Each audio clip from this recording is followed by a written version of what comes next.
Hazrat Abu Burda reports from his father that Allah's Apostle ﷺ sent him and Hazrat Muaz to Yemen, directing, invite the people to Islam.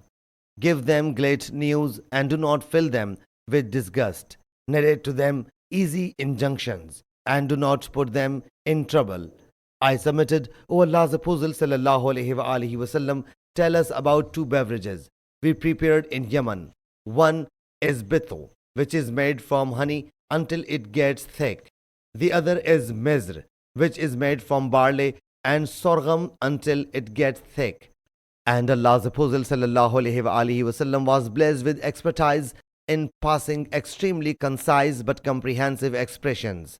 He ﷺ said, I desist from every intoxicant which makes someone oblivious of prayer.